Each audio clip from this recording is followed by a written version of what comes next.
खरी शिवसेना कोणाची यावर आज नार्वेकरांनी जी आहे निकाल दिलेला आहे त्याविषयी बोलण्यासाठी आपल्यासोबत आहे खासदार नवनीत राणा. बाबी कसं बघता एकंदरीत आजच्या निकालाकडे?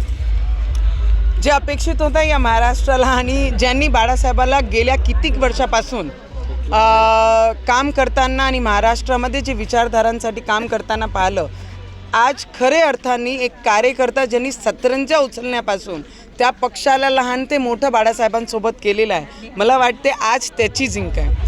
एक खरे कार्यकर्ता, एक सच्चा कार्यकर्ता आणि जे विचारधारा बाळासाहेबांनी त्या शिवसैनिकामध्ये पेरली होती त्या शिवसैनिकाची आज हे अजिंक झालेली आहे. तर मला वाटते हे अपेक्षित आमच्यासारखे लोक आणि महाराष्ट्रामध्ये जे बाळासाहेबांना मानणारे या त्यांच्या बाजूने निकाल लागलेला आहे.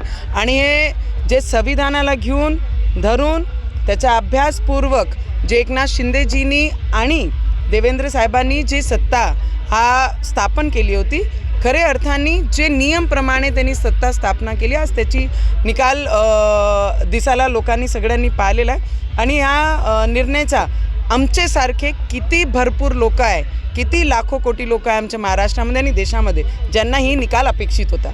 आधी एकनाथ शिंदेंनी खंजीर खुपसला, नंतर आता नार्वेकरांनी खंजीर खुपसला असा आरोप संजय राऊतांनी केला.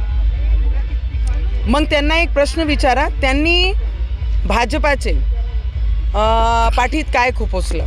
कारण की 14 आणि 19 कोणाच्या भरोश्यावर इलेक्शन लढले, निवडणूक लढले? कारण की आता पोपटांना जास्त उत्तर देण्याची गरज नाही. सकाळ झाली तर मुख्यमंत्री बदलतील, सकाळ झाली तर हे लोक इथे जातील, सकाळ झाली 9 वाजता की त्या लोकांसोबत असं होईल, कोर्ट असा निर्णय देईन. मला वाटतं या सगळ्या गोष्टीला बाजूनी ठेवून पहिले हेच जे पोपट आहे आमचे महाराष्ट्राचे तेच म्हणत होते, निकाल येऊ द्या मग पाहू, निकाल बाहेर निघू द्या मग पाहू. आज त्यांची बोलणी बंद झाली आणि आमचा आनंद याच्यातच आहे. आणि या विषयाचं आम्ही सुद्धा स्वागत करतो आमचे अमरावतीचे आणि असे भरपूर लाखो कोटी लोक आहे जे महाराष्ट्रामध्ये बाळासाहेबांच्या विचारावर चालणारे लोक आहे आणि ज्या विचारधारा त्यांनी शिवसैनिकांमध्ये पेरली होती, आज खरी अर्थाने बाळासाहेबांच्या विचाराची बाजूने हे निकाल आहे. संपूर्ण मॅक्स फिक्स होती असा जो आरोप आहे तो उद्धव ठाकरेंनी केला आहे. तुम्ही काय केली होती 2019मध्ये? त्यांना माझा हे सवाल आहे की तुम्ही 2019मध्ये काय केलं होतं?